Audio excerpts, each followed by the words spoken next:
the stuff that we were talking about, the pulse modulated stuff, is kind of brainchilds. And there's a fellow there over in Spokane. He doesn't call himself an engineer, but boy, he puts together some really nice pulse width modulated transmitters there.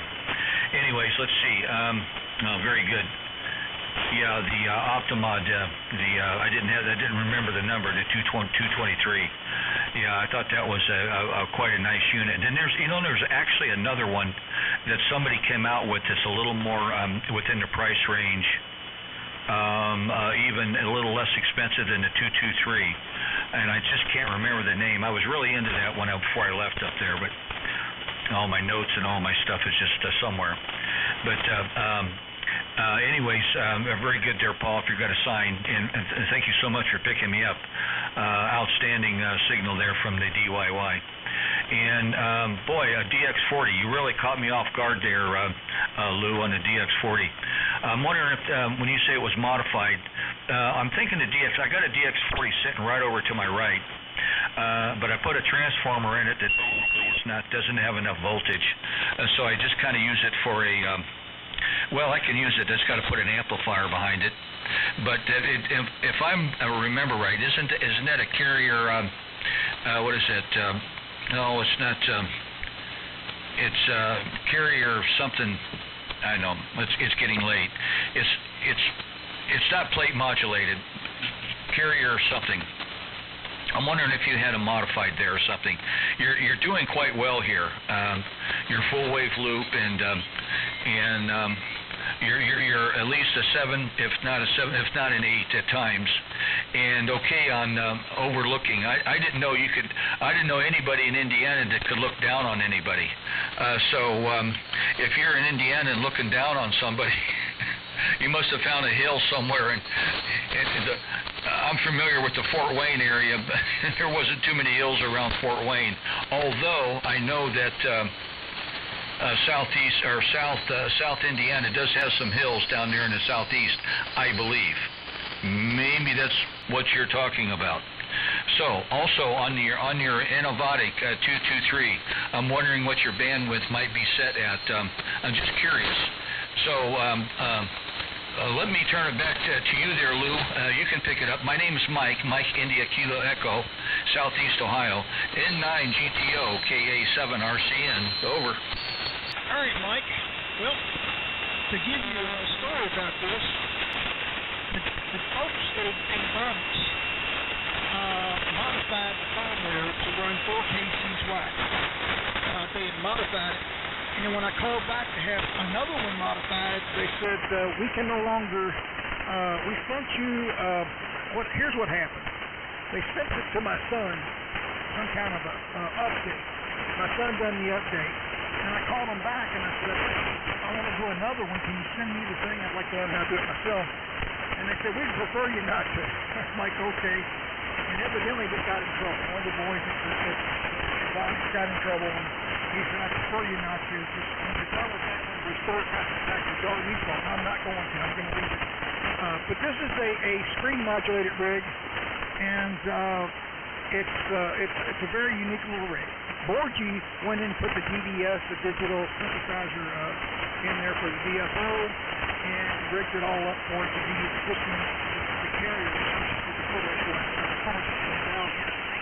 And I have another one. So I pulled this one out. A friend of mine, perhaps I got a little thermal modulator that's running a pair of 811As, doing something. So that's a good thing. I'm glad you guys heard me and brought me into the group. So, like I said, I'm right across from Louisville, Kentucky, which is 420 to 450 feet above sea level. I'm at 980 feet above sea level. So I'm in Floyd Knobs, Indiana. So right on the back of the thing, if you go to QRC, you'll see where my farmhouse is. And I'm looking at downtown Louisville. I'm 10 miles northwest of downtown Louisville. There, over. That's it. Yeah, Mike, if you give me your email address, I'll send you a recording of how your DX100 is sounding, WA3VJB. Yes, I can do that. My email address is my call, KA7RCN @gmail.com. Did you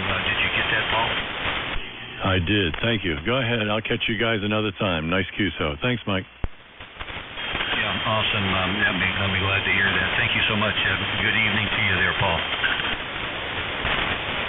Paul, could you send me that? Could you ask Paul to send me that email as well on that audio? Yeah, Paul, if you're still there, I think Lou would like a copy of that audio as well. I don't know if you made a copy of his as well.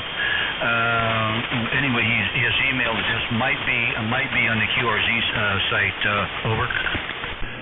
Yeah, I copied that. I'll send it to both you gentlemen. Very well. WA3VJB. Good night, Lou, and good night, Mike. Good night, Paul. Something the things to come of. I'm looking forward to this. This is something I'm looking forward to. Like I said, I've always been a big 40 meters guy. AM, I love 40 meters AM. And if this is something to come to, well then I'll get the big rig on here. I've got one rig dedicated. It's a pair of 4-400 that is screen modulated, and that's the one in my QRZ page. It's got the big military receiver on top.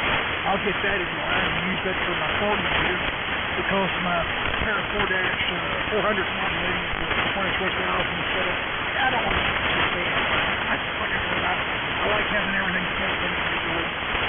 If I want to go to 160, I've got a 160 set up, antenna, the whole 9 yards. But we'll see, Tim Heathkit is working quite well. Although I like antenna, working through the 160 as well. And that's what you already see, no problem. Tuning this thing in. I just need to knock this thing, heat it up, and I was a 1.1 to 1. So, what about if you were living in Ohio? November 4th.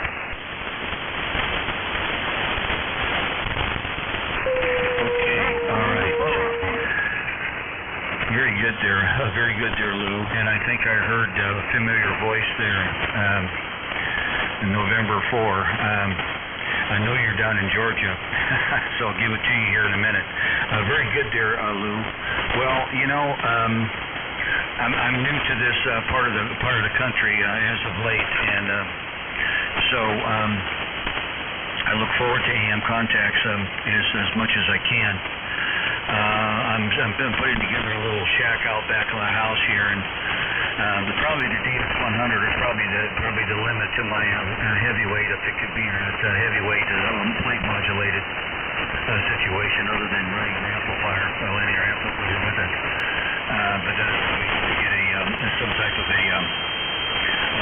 would have to put resistor there on the output, so many dB resistor. Okay, screen modulated. I got that. Okay, on the getting in trouble. Not you, but the engineer there set it for 4 KCY. You know, that's what it was about the old rigs. You know, what has attracted me to that Flex was as I can look at get a visual of the actual audio pattern and where the energy density is and so on and so forth. But I guess if I had a receiver, I guess I could mix the old with the new, and use an SDR receiver and still have that amenity. But then it wouldn't be a vintage station, I suppose. So let's see here. Very good. Okay, you asked me where I'm located. I'm in southeast Ohio. To locate Marietta, and Marietta, if you see, there's a river that runs along Route 24, State Route 24, is the Little Muskegon River, and that kind of meanders around. And I live on up that road about 40 minutes. So about 40 minutes. I can't remember the mileage there. I've been there so many times, but it's so windy in the road you forget to look at the mileage meter. But I'm about 3/4 of the way towards New Metamoris. So I'm only about 10 miles away from New Metamoris, and so that's the story there. I won't say halfway. I'm closer to New Metamoris than I am Marietta, but I'm right there on State Route 24. what is it, 20, I'm sorry, 20, 26. I'm sorry, 26. State Route 26. So that's where I'm at down here. This was an old farm at one time, but I do have some fields that I donated to someone that needs a hay or whatever there. They've got it cut and baled, but I don't do any livestock or anything at the moment here. So we're just getting used to everything here. So let's. Very good there, Lou. The DX40. If you hadn't have told me, I would have never known. It sounds very nice, and I know I have a paper log here, so I'm just not in a good shape there to make a real recall. Please pick it up and we'll go from there. And by the way, we're working Lou there, N9GTO. He's in South Indiana there, looking down on Kentucky. So the other station, go ahead and pick it up, KA7RCN.